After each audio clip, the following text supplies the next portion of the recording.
Students, आज पढ़ेंगे हम NCERT maths class 6 chapter 5 understanding elementary shapes.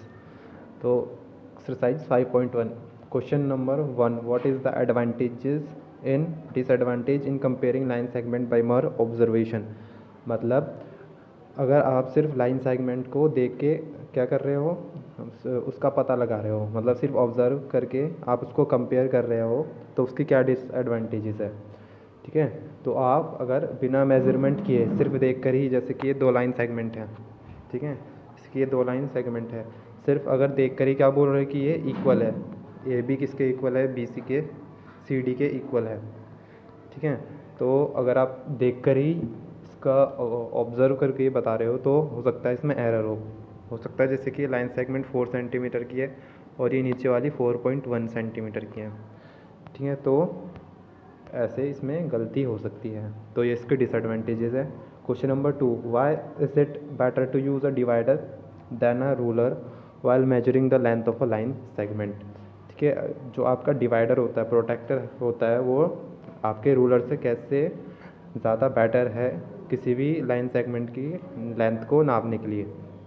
ठीक है, तो डिवाइडर क्यों हो सकता है, ये इसलिए हो सकता है कि जो थिकनेस होती है रूलर की, ठीक है, इससे क्या हो सकता है, आपका लेंथ पढ़ने में हो सकता है आपकी परेशानी हो। ठीक है, तो जैसे कभी कभी मोटा होता है आपका जो रूलर होता है, थिक होता है, और हो सकता है उससे कि आपको डिफ़िकल्टी हो जो लाइन की थिकनेस है। ठीक है, मतलब उससे लाइन सेगमेंट को आपको मेज़र करने में दिक्कत हो सकती है। पर जो डिवाइडर होता है, ठीक है, तो उसमें तो जो लाइन होती है प्रोटेक्टर में अंदर कैसी होती है, शार्प होती है। ठीक है, तो उससे आप एक्यूरेटली मेज़र कर सकते हो। Question number 3, draw any line segment से ए बी। तो आपको एक लाइन सेगमेंट बनानी है A B, take any point C lying between A and B. तो आपको एक पॉइंट सी लेना है जो कि ए और बी के बीच में लाई करे। Measure length of A B B C and A C is A B is equals to A C plus C B. ठीक है, तो आपको तीनों की मेजरमेंट लेनी है, ए बी सी और ए सी की। तो आपको बताना है क्या A B A C plus C B के इक्वल है। ठीक है, तो इसमें आपका नोट देखिए, अगर ए बी सी क्या है, 3 पॉइंट्स है लाइन पर, तो ताकि ए सी और सी बी इक्वल आ सके, then we can be sure. तो हम क्या श्योर होंगे कि सी किसके बिटवीन में लाई करेगा, ए और बी के। मतलब अगर ए सी और सी बी किसके इक्वल आ गए, ए बी के, तो हम श्योर हो जाएंगे कि सी क्या है, मिड पॉइंट, सी किसके लाई कर रहा है, ए बी के बीच में लाई कर रहा है। तो आंसर इसका यस, क्योंकि यहाँ पर देखिए हमने लाइन ड्रॉ करी ए बी कितना सेंटीमीटर हमारा, 6.5 सेंटीमीटर है हमारा ए बी। ठीक है, और ए सी कितना है हमारा 3 सेंटीमीटर, और सी बी कितना है हमारा 3.5 सेंटीमीटर। तो हमने अब ए सी और सी बी को ऐड किया। ठीक है, ए सी और सी बी को ऐड किया तो कितना है हमारा 6.5। तो ये किसके इक्वल है, ए बी के इक्वल है। तो हमें यहाँ पर क्या आंसर मिलेगा, तो सी क्या इसका मिड पॉइंट है। ठीक है, तो so C lies in the between A B. Question number 4, if A B C are 3 points on a line such that A B is equals to 5 centimetre, B C is equals to 3 centimetre, A C is equals to 8 centimetre, which one of them lies between the two other two. ठीक है, अगर ए B C क्या है, 3 points है line पर। ठीक है, अगर ए बी सी क्या है, ए बी सी, ठीक है, 3 पॉइंट्स है एक लाइन पर, सच दैट ए बी कितना है आपका 5 सेंटीमीटर, और बी सी कितना आपका 3 सेंटीमीटर, और जो आपका ए सी है, मतलब ए और सी, यहाँ से पूरी जो लेंथ है इसकी टोटल 8 सेंटीमीटर है। तो which one of them lies between the other two. तो कौन सा जो पॉइंट है आपका बीच में आएगा। तो देखिए हमें ए सी क्या है, हमारी लॉन्गेस्ट लाइन सेगमेंट है। ठीक है, तो बड़ी लाइन सेगमेंट किससे बन के मिलती है, जो बीच में पॉइंट होता है ना, और जो आपके एंड में पॉइंट्स होते हैं ना। तो ए सी तो क्या हो जाएगा आपका, लॉन्ग साइड हो जाएगी। तो जब ए सी लॉन्ग साइड है तो अब कौन सा पॉइंट बचा है, बी। तो बी ही जो पॉइंट है वो लाई करेगा ए और सी के बीच में, ए सी। ठीक है, तो B is the point between A and C. ठीक है, क्योंकि ए सी लॉन्गेस्ट साइड हो गई, ए सी तो लॉन्गेस्ट साइड हो गई, बचा कौन, बी, है ना। तो बी क्या आएगा आपके बीच में आएगा, क्योंकि A B plus B C क्या होगा, ए सी होगा आपका। ठीक है, तो बी बीच में आ गया। Question 5, verify whether D is the mid point of A G. ठीक है, तो आपको बताना है कि डी आपका मिड पॉइंट है ए और जी का। ठीक है, जो ये डी है ये मिड पॉइंट है किसका, ए और जी का। तो हम यहाँ पर सॉल्व करेंगे। ए से लेके डी तक कितनी हमारी यूनिट है देखेंगे ज़रा, ए से और डी तक देखिए ए बी सी।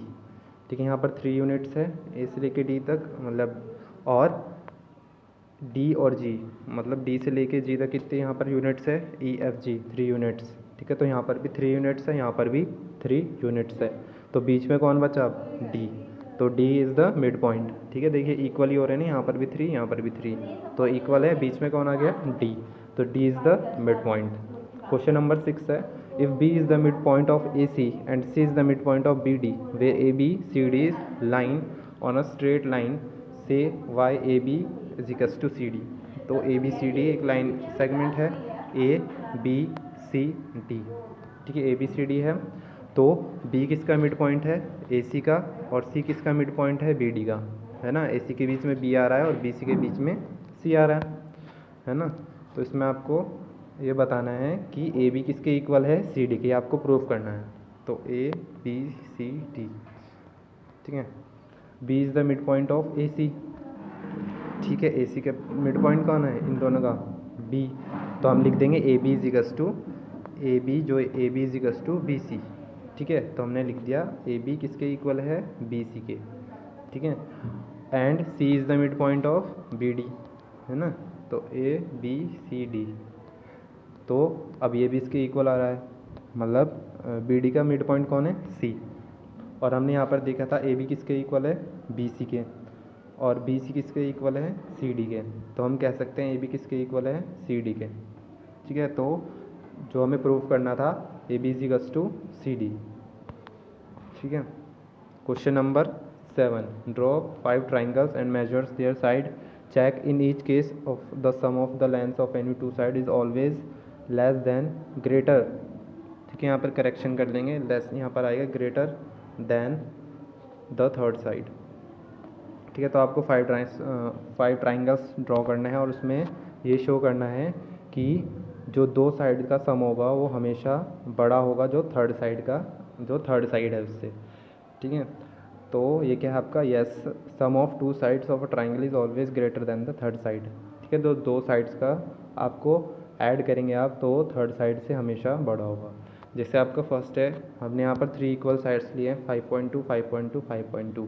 ठीक है, तो 5.2 5.2 ऐड करेंगे 10.4 हो जाएगा। तो 10.4 किससे बड़ा है, 5.2 से। ठीक है, जैसे हम यहाँ पर 2 साइड को ऐड करेंगे 10 + 9 सेंटीमीटर, तो 19 सेंटीमीटर किससे बड़ा है, 15 सेंटीमीटर से। और 5 + 5 10 सेंटीमीटर किससे बड़ा है, 8 सेंटीमीटर से। 8 + 17 कितना हो गया ये, 25 सेंटीमीटर बड़ा है 15 सेंटीमीटर से। ऐसे हम अगर 10 + 10 करेंगे तो ये किससे बड़ा होगा, जो भी ये साइड होगी। ठीक है, तो स्टूडेंट्स आपकी एक्सरसाइज 5.1 कंप्लीट हो चुकी है। Thank you.